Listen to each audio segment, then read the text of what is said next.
This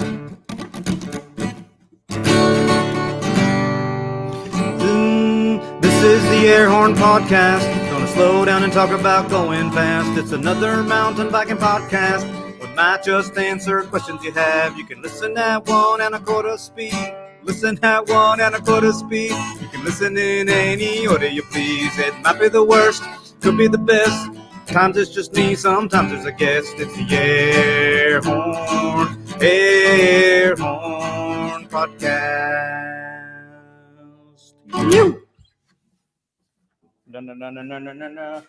Hello and welcome to Airhorn Podcast Season 2, Episode 1.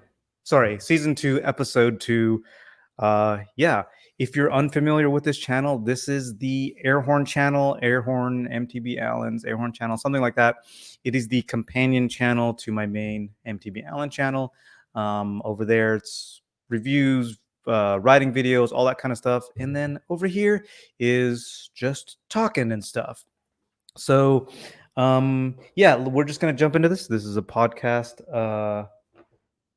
news. Sorry, I'm just getting a text from Mark Hill, who I just did an interview with. That was kind of part of my Stoke of the Week. I normally don't check texts during the podcast, but I just happened to see his name on my phone. I'm going to flip that phone over. Okay. So this is the podcast. So we're going to just jump into this. Our channel news this week, if you don't know, you probably already know this. The Hero 9 Black, GoPro's Hero 9 Black just came out. A bunch of us have already ordered it, and we're just kind of waiting for it right now to show up. I was just checking my UPS tracking this morning, and my GoPro is at my local sorting facility this morning at about 2 hours ago, and they say they're going to deliver it today. So I might actually have it for this weekend. I'm planning to go ride up at Sky Park this Saturday or Sunday. I'm not really sure yet. I'm not really sure when I'll be up there, but sometime this weekend I'm planning to be at Sky Park, and hopefully the Hero 9 Black will be in my hands, charged up and ready to go, and I can start testing that camera out. I'm pretty stoked on that. I'm supposed to not get to my Stoke of the Week. We'll get to that. Channel news, other just general news. I know a lot of people were stoked for me for hitting the tombstone up at Snow Summit, and I'm working on a video. I'm working on two kind of jumping videos right now. I was going to roll them in together, but because of recent events and not being able to get up to Snow Summit to get the remainder of the footage that I need, one of the videos is a bit delayed. I'm not even sure if I'll be able to do that video this year if Snow Summit doesn't open back up before the end of the season. Hopefully they will, and I'll be able to get the footage I need to finish that episode. But that episode will be about it's either going to be like the general mistakes that I see a lot of beginner and intermediate riders make on jumps, or it's going to be like tips for beginner and intermediate riders on jumps. They're kind of the same thing, but it's just a different approach. We'll see. But the other one is really about, hey Shane, how's it going? Just saw your question. I'll get to it in a second.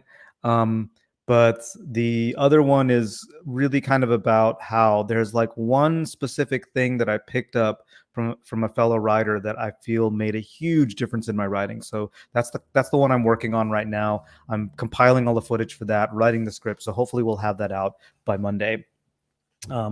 Other news, I don't know if you follow racing, but I think EWS's Zermatt just happened. And then I think in a couple of weeks, we've got another one coming up. I love watching racing. I don't know if you're into it. Leave me a comment if you're into racing or not, or put it in the chat. Shane asks me, Shane says, how is the air up there? I don't know if you're asking about up in the mountains. I don't know, because I actually live down at the bottom of the mountain, but the air here at the upper end of the valley is not great. I actually, my throat's a little bit jacked up because I went and did a pretty harsh workout the other day, and I probably shouldn't have gone as hard as I did. And I like coughed for the rest of the day. So The air is getting better though. It's not as bad as kind of what's going on up north and what's happening east of us now. But yeah, so I guess that's kind of our air index update from MTB Allen. Yeah, I should be putting my banners up here. Let's see. So that was channel news. In race runs is where we talk about race and ethnicity. And the one thing I wanted to share today is, I don't know, I've talked about these cats before. Grow Cycling. Grow Cycling's pretty dang awesome. They're really about, as it says here, promoting education, access, and opportunities that advance diversity and inclusion in cycling. Pretty stoked on it. They recently had this happen where they're having their first giveaway, but Yeti, Pink Bike, Ride Fox, and Fox and Santa Cruz have committed to helping them raise $500,000, and they're doing it through this giveaway. And if you follow the link, you'll see there's like a nice way to donate, and I think you can enter without donating, but you should donate. And I think one of the things, the projects they're working on right now is a bike park, and they just seem to do really cool stuff. Check these cats out. They are Grow Cycling Foundation. You can find it on Instagram, and it was really started by Elliot Jackson. If you don't know who Elliot Jackson is, educate yourself on rad people in mountain biking. And this is also kind of cool too, that Rebecca Rush got involved, and she also has her own foundation that she has and stuff. Anyway, check that stuff out if you haven't already. That's our race run segment.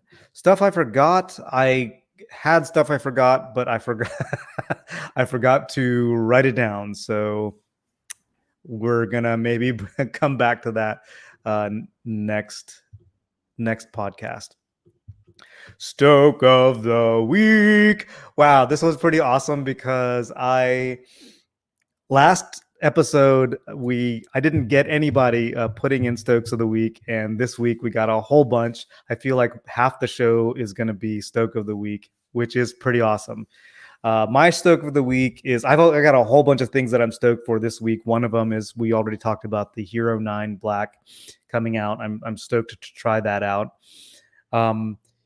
If you don't already have it, if you got the 7 or the 8, I'm just going to tell you right now, unless you really need it, unless you're a mountain bike YouTuber and just should have the newest gear, that's like 35% of the reason why I ordered it as soon as it was available. It's because I am a mountain bike YouTuber, and I just kind of feel like it's my responsibility to get it and test it out and check it out for you.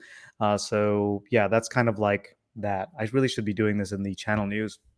But yeah, I will say though, from what I've seen, if you see footage, or if you film with the chest mount, you will probably be one of the people that will benefit the most from the Hero 9 Black. I've seen the difference in the footage.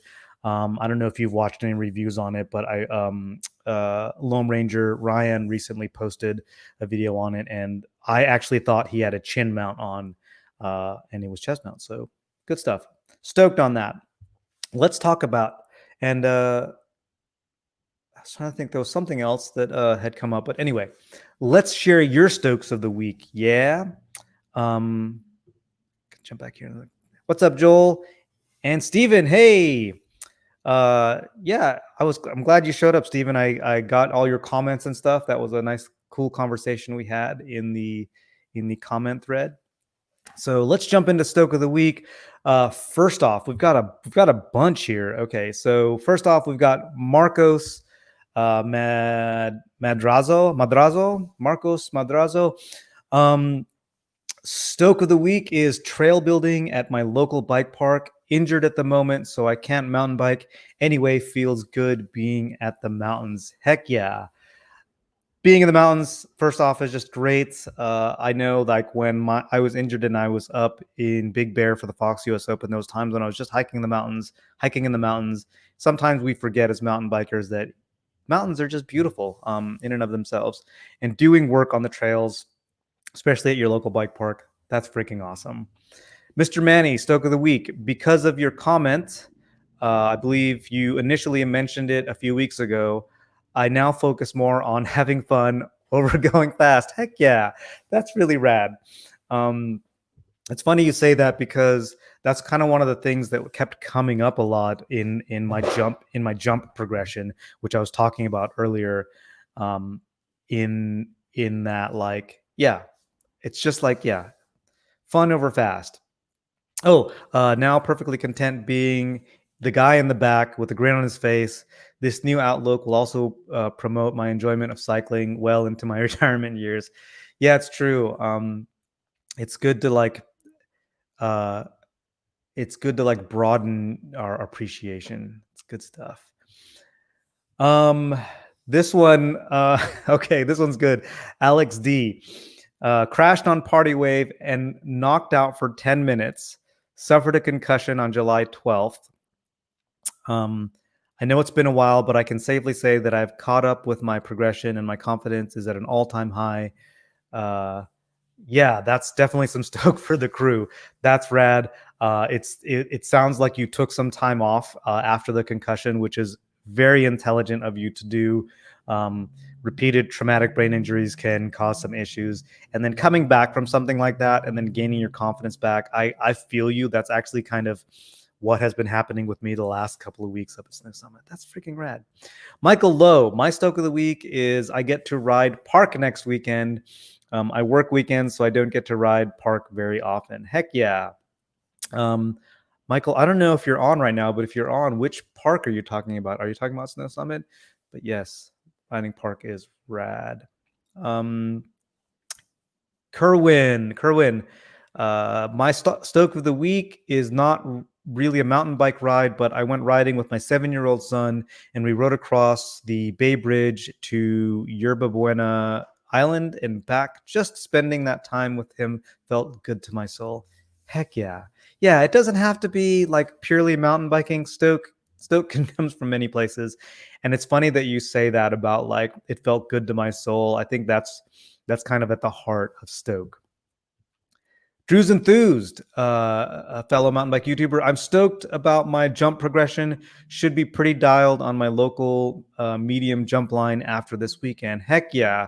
There's something about jump progression. That's really kind of what my video is about this week, because I have felt different about my progression in jumping. It's been a very different experience from progressing on rock gardens and steeps and stuff like that. Something about being in the air. It's just that being in the air is like, it's like a magical moment. It's like an elixir. And yeah, I can't unpack that right now. I don't want to overrun this with my stuff. Let's talk about your stuff, crew. Robert Nahera, or Najera. My stoke of the week: I successfully adjusted my rear derailleur, and my gear changing is better than ever. No more slipping gears. Giant Stance 1 is my first bike, and I'm new to mountain biking. That's freaking rad. I I commend you. I still am like not totally clear on um, how to adjust a rear derailleur correctly. Doing maintenance on your mountain biking and adjusting it is one of the core aspects of mountain biking. That's really rad. Good for you. David Landrigan, my stoke is I'm back on the bike after a non-bike related injury, gearing up for a local ride right now and listening to my favorite shop talk podcast, The Outsider. Just kidding. Ha ha ha ha.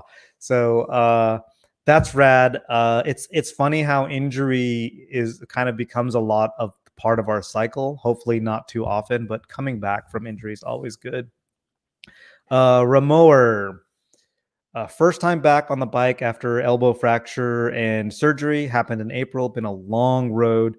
Also, why are there 5 times more riders on the trails?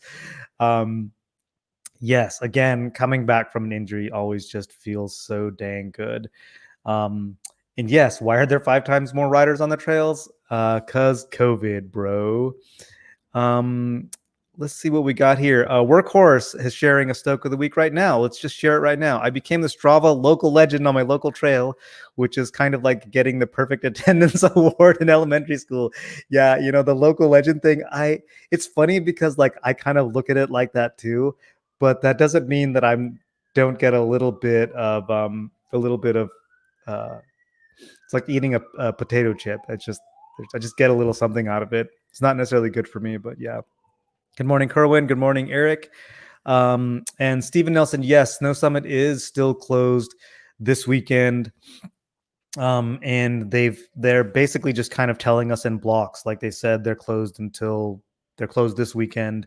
Um, but they didn't talk about the following weekend. If you don't already know, Snow Summit is closed because national forests in the Southern California. I don't know about Northern California, but at least here, our national forests are closed due to fire hazard. So until the fire hazard can be lowered, and I'm guessing that's always has to do with aridity and temperature and wind. So we'll see when I'm sure as soon as the mountain opens back up, as soon as the forests open back up, they'll open back up. Uh, M1 Mars, is that your Stoke of the Week? That you're 58 and just learning to jump, loving the small progressions, feeling like I'm 20. That's funny. It's funny that you say that because you're 58. I'm like about a little around 10 years younger than me, and when I'm jumping, I feel like I'm like 12. So maybe when I'm your age, I'll feel like I'm 20. But yeah, good for you. Yes, and thanks for watching me while you're at work.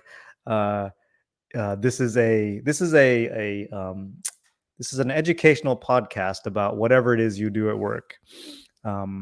Just tell your boss that, unless you're your own boss. I know what that's like. So that's the end of our Stoke for the week. And feel free to drop them in there too, and maybe I can get to them as we go. So really kind of what was on my mind today was the concept of luck or fortune. A couple of fellow mountain bike YouTubers and I were watching, I think we were sharing this video about how we generally tend to overestimate how much effect we have in our own lives. And we often take a lot more credit for what's going on in our lives than we probably are justified in doing. That's not really the way they put it. And that goes for the good as well as the bad. I'm not going to go look up that video right now, but I found it interesting because the basic premise was uh, a lot of times people in their success will talk about all the stuff that they did to achieve that success and will diminish or not be aware of or not talk about. It's usually just a lack of awareness of how much else there was going on in their lives that helped get them to that success, to get them to wherever they are. um, and I'm saying success, but I think you could totally flip this the other way. And if somebody feels like their life is terrible, can also blame themselves a lot or blame others. But it's basically the concept of having a balanced. I try to have a balanced view on how much I can actually take credit for and how much is just sometimes just, I don't know. I can't say random, but it's like things that I have no control over. I don't know if it's because of how I grew up and where my family is from and what my history is like, and what my family's history is like. I can go into that at some point if people are interested, but I I often feel I'm often aware of these broader events and broader circumstances, broader dynamics that have an effect on my life that I have no control over. Um, and that can sound pretty defeatist. It can sound pretty like that's pretty terrible. Like you're just being buffeted around by the universe. But a lot of that, But what I want to share with you is that with all that going on, with me seeing the my life like that, um, I have an attitude of, let's see, how do I put this? Uh, like Snow Summit, it's up on a mountain, right? But the mountain is there. I don't want to go this far out, but this is just kind of where my head's going. So just follow me along here for a bit. The mountain is there due to huge geological forces, right? So our geology, our terrain and stuff is controlled by those things. And if you think about having the opportunity to go ride at Snow Summit, there was a lot of other people involved in that. Uh, in making that park happen and all the legal stuff with the Forestry Service, the trail building. I mean, just countless hours and people and effects that are at play with just making Muscle Beach on Party Wave exist, right? Uh, so when I can go and like hit those jumps and progress on those jumps, I'm doing that, you know, standing on a foundation that's built by so many other things. There's just that aspect of it. Um, but then there's also just the fact that I even mountain bike. I recently did, was it yesterday, day before yesterday? I did, yeah, Wednesday night. I was on a live stream with the segment with Mark Hill, and we were talking about how, like, just that how I even got into mountain biking was somewhat just circumstances coming together, where a coworker just got hired on, happened to sit near me. We happened to get along, and we're going out to lunch together, and he happened to be an avid mountain biker and brought me into mountain biking, and have some decent trails to learn on. And I can like follow these lines back and just look at how many times I ended up in the situation that I'm grateful for through a series of events or series of circumstances that I really had no control over. And yeah, so I don't. What's up, cheese nuts? Glad you made it. Uh, I I don't like the fundamental concept of luck because it kind of has this mystical, supernatural, or kind of like thing about it. Um, but if we just take luck as uh, having things just happen to set up in a way that you can benefit from, then yeah, I guess I believe in that sort of luck. But the attitude I think is really important. What's up, Goose? I don't know who Goose is, but Cheese Nuts wants me to say hi to Goose. Hi to Goose. Um, but uh, the attitude is really key. Attitude, not just attitude, but attitude and preparation. Um, I think like when like coming through my life, I've always tried to make the best of whatever was in front of me, and tried to do as little bit like of complaining and feeling like I was a victim. I've definitely fallen into those mindsets before, but always trying to be active and find ways to make something cool out of whatever's in front of me, whatever's going on in my life. um, so when things would come my way, whatever circumstances would happen, I would just kind of roll with it. Um, uh, the funny, so I was trying to find a nice metaphor with mountain biking, but it's easier for me to find a good metaphor with this through surfing. Um, if you've ever gone surfing, you become really aware of how much of that day is connected to the elements, to some storm that happened miles and miles and miles away, to the angle of the beach that you're at, uh, to the conditions of that day. Was it onshore wind or offshore wind? All those kind of things. And then you, as the human element, you're kind of this like a micro element in it. But by being active in those moments, putting yourself in the right place, putting out the energy when you need to put out the energy to paddle into a wave, timing, all those kind of things. I think that's such a great metaphor for life. Of just putting yourself in the right place, being in the right position in the lineup, uh, paddling when it's time to paddle, knowing when to get out of that moment is also really key. Yeah, and I think if we were to connect that to jumps, timing with the jump, knowing when to pump, knowing when to pull, all those things. Yeah, it's it for me, that's kind of the metaphor. But I've just been thinking a lot about that. A lot of it is just feeling like fortunate for things in my life, and it's not that everything's good in my life. There's always things to there's always struggles, but um that going back to the concept of luck, I think that's connected directly to your attitude of whether you see it as luck or not. Yeah.